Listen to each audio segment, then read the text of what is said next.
बेवकूफ!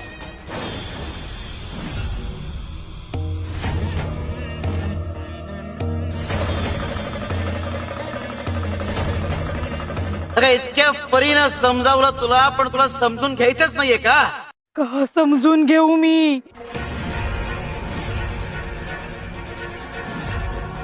सगळं सांगितलं यांना, तरी यांच्या डोक्यात काही जात नाही. तुम्ही या सगळ्यांना समजवा ना. मलाच का दोष देताय आणि तुम्ही मला वाटणीवर आणणार?